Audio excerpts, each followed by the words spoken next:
Hello class, good day. Today's lesson will be an introduction to the histology of the stomach that includes the gastric pits and the gastric glands.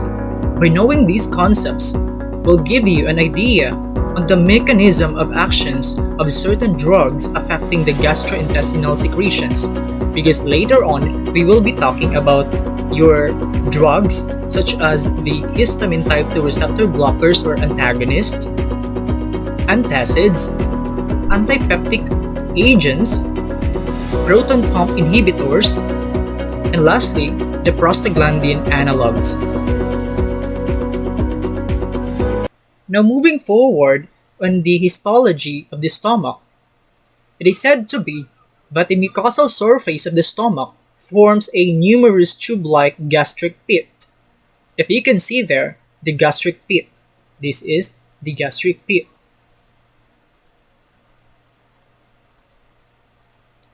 Your gastric pits are openings for the gastric glands.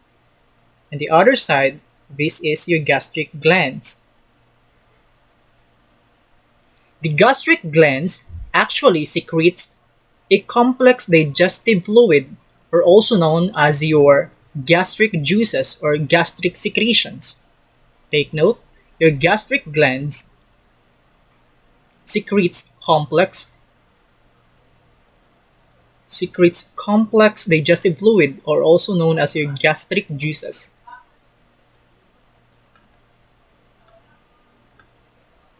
Juices or gastric secretions.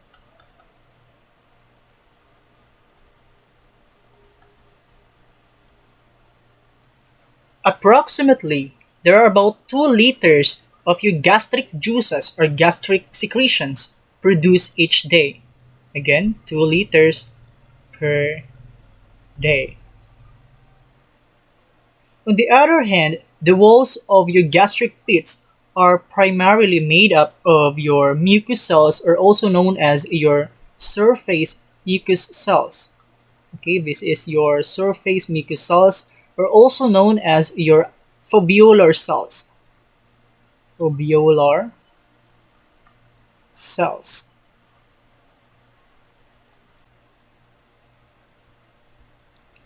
Actually, this type of cells produce mucus. Okay, they produce mucus which coats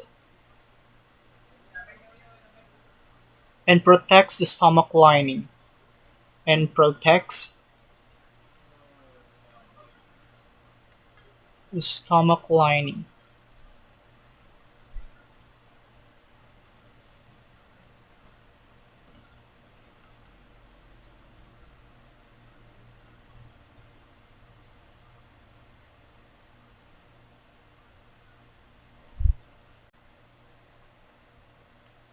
Now back again with your gastric glands.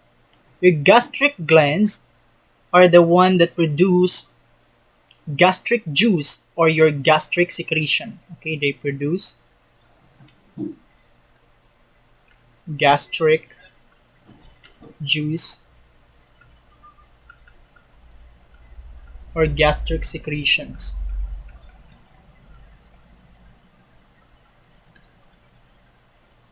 Take note also that your gastric glands are made up of secretory cells. What are these secretory cells? These are your mucous neck cells, parietal cells, chief cells, and lastly your endocrine or the enteroendocrine cells. We will tackle these one by one, and especially their functions.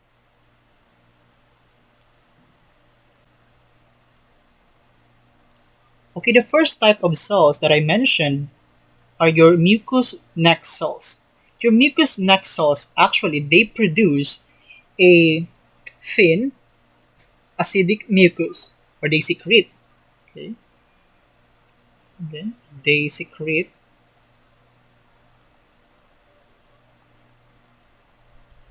thin,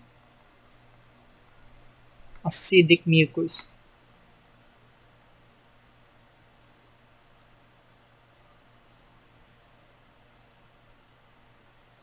While your parietal cells are the ones that produce hydrochloric acid.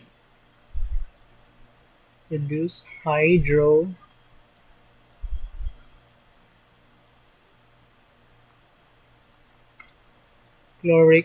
acid. The hydrochloric acid is responsible for the acidity of the stomach contents. Okay? Responsible for the acidity of the stomach contents. Stomach contents.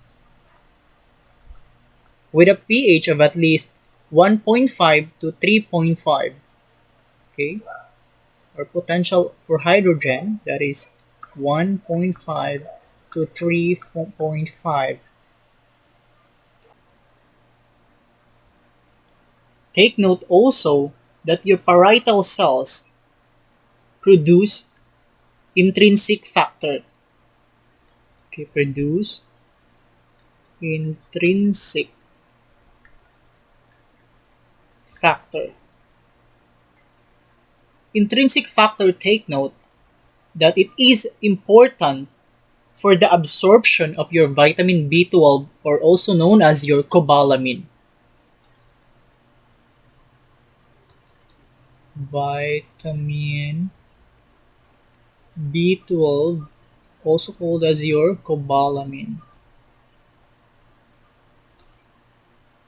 Your vitamin B12 or cobalamin is necessary or also important for the normal RBC production.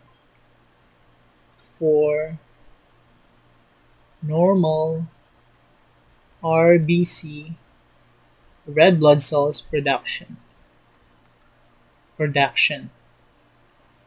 That is why the vitamin B12 deficiency due to lack of intrinsic factor is what we call your pernicious anemia.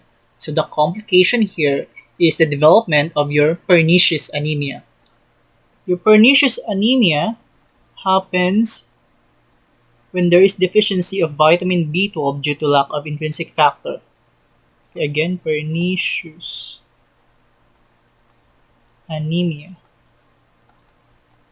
happens when there is deficiency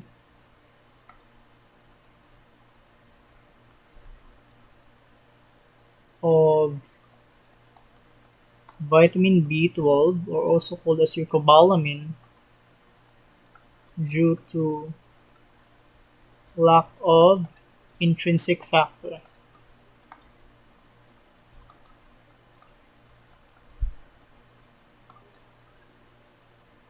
Okay, I would like to emphasize that intrinsic factor plays a vital role for the absorption of your vitamin B12, or also called as your cobalamin, by your small intestine.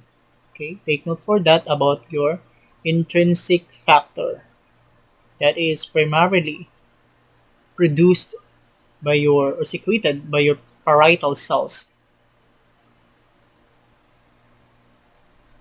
Now back again with the cells of your gastric glands. There we have your chief cells. Your chief cells actually they produce pepsinogen. Okay, they produce pepsinogen.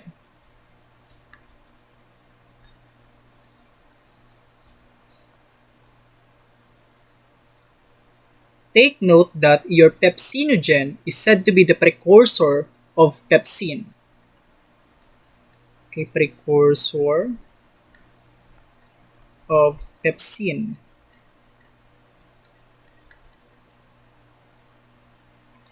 Pepsin, take note that it is a proteolytic enzyme, which means it digests, okay, that digests proteins.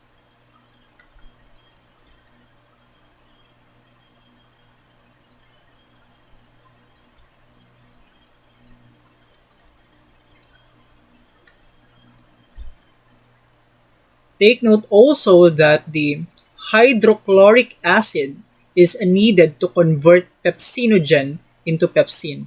Again, there is a conversion here from pepsinogen into pepsin. To be able to become pepsin, the pepsinogen must be converted by your hydrochloric acid. Okay? Hydrochloric acid is needed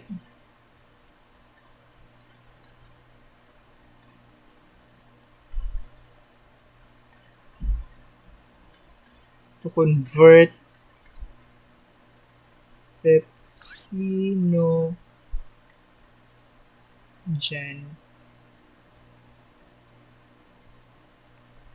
into pepsin. Okay, the last type of cells from your gastric glands are your endocrine cells. Okay, your endocrine cells is also known as your enteroendocrine cells.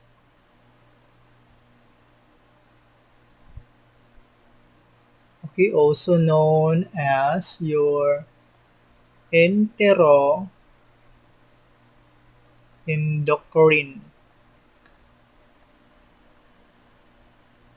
cells.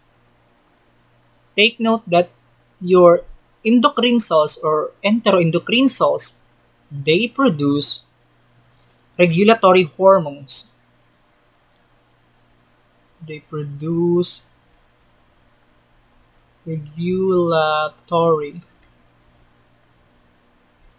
hormones. Example of your regulatory hormones, common is your gastrin. Okay, gastrin. Gastrin is the one that it regulates your stomach secretions. Regulates stomach secretions.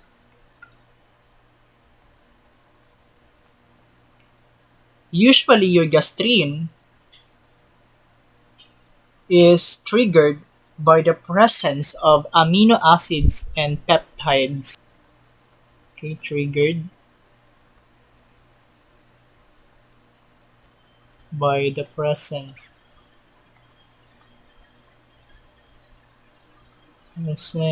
of amino acids. If you can still remember, amino acids are the building blocks of proteins. Peptides.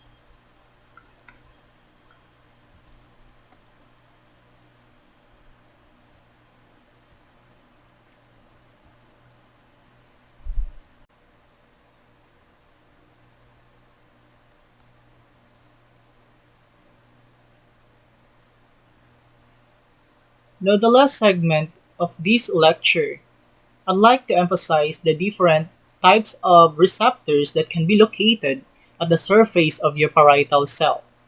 Take, for example, this is a parietal cell. There are at least 5 types of receptors that can be located at the surface of your parietal cell. The first is your acetylcholine receptor. Acetylcholine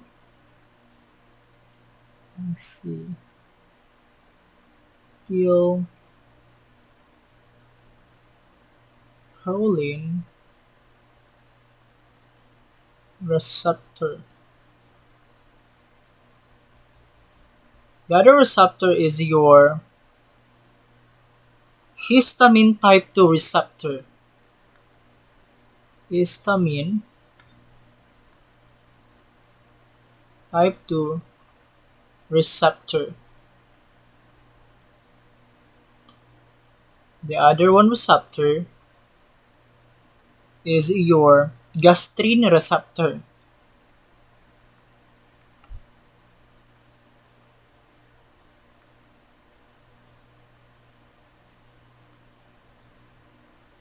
The other receptor is your gastric proton pump in your gastric proton pump, also known as your hydrogen, potassium,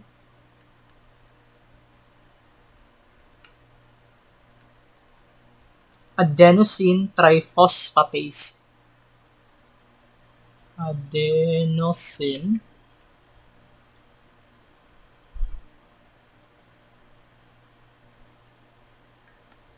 triphosphatase,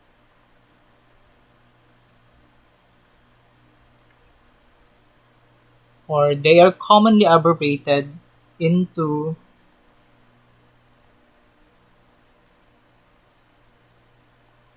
hydrogen. Potassium symbolized as H in the upper script, plus potassium K symbolized because potassium in the Latin word kalium in the periodic table, you can read that as K. Then ATPase.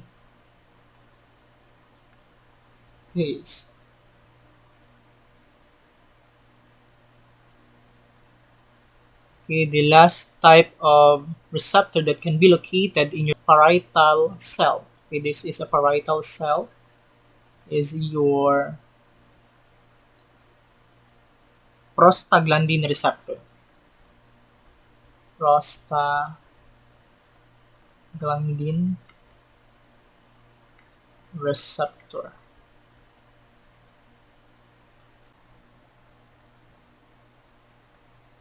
Now take note also that once your acetylcholine, histamine type 2 receptor, gastrin receptor, and your gastric proton pump, once these four types of your receptors, which are said to be located in your parietal cells, especially in the surface of your parietal cells, once activated, it leads into stimulation of your parietal cells to produce hydrochloric acid. Okay, it leads into stimulation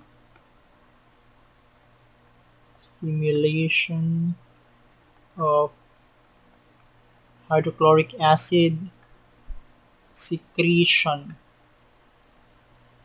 And the overall effect would be increase in your hydrochloric acid. So your stomach becomes so acidic now. And also, I would like to emphasize that your gastric proton pump is involved in the final step in acid production. Involved in the final step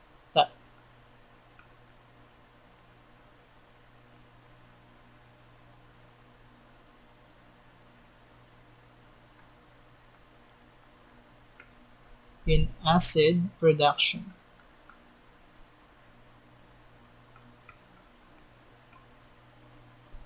Pay particular attention also with your histamine type 2 receptor. Okay, your histamine, okay, I'd like to emphasize your histamine, is a chemical that is naturally produced by the cells located in your stomach lining. Okay, those cells that are located from your stomach lining are called as your enterochromaffin-like cells. Okay, produced by your enterochromaffin-like cells. Produced by enterochromaffin-like cells.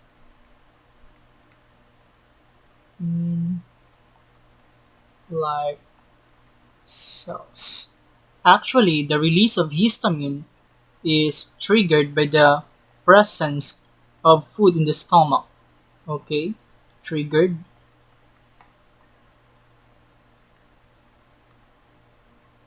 by the presence presence of food in the stomach.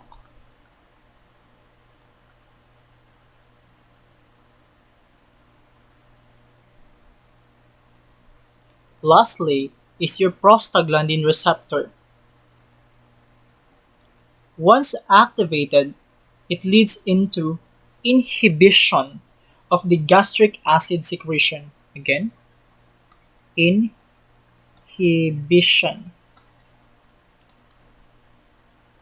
of gastric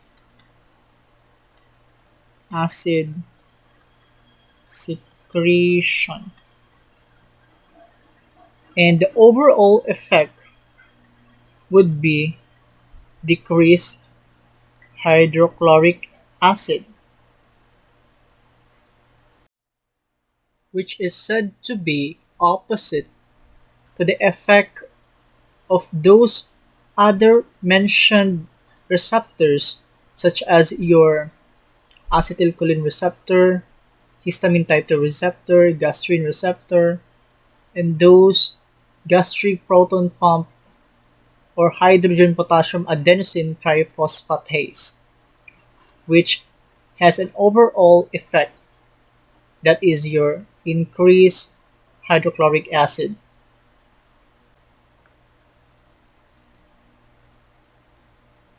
Okay, back again with your prostaglandin receptor.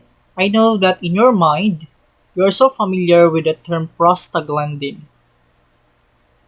Okay, your prostaglandin also inhibit the gastrin secretion. Okay, also inhibits gastrin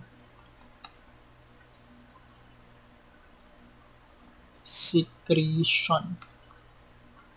The other effect of your prostaglandin is that it increases bicarbonate and mucus production. Increases bicarbonate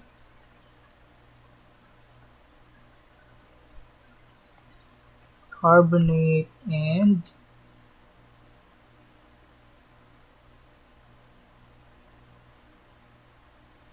mucus production.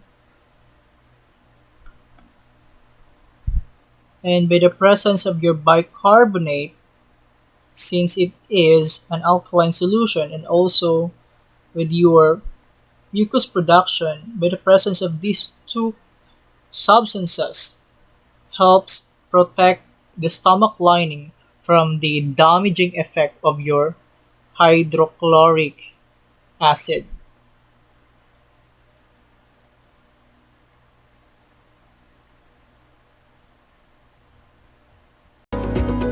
So those are the important concepts that you should know for you to be able to understand the mechanisms of action of those certain drugs that I mentioned affecting the gastrointestinal secretions, such as your histamine type 2 blockers or antagonists, your antacids, your antipeptic agents, proton pump inhibitors, and lastly, your prostaglandin analogs, of which we will be discussing that in the next chapter.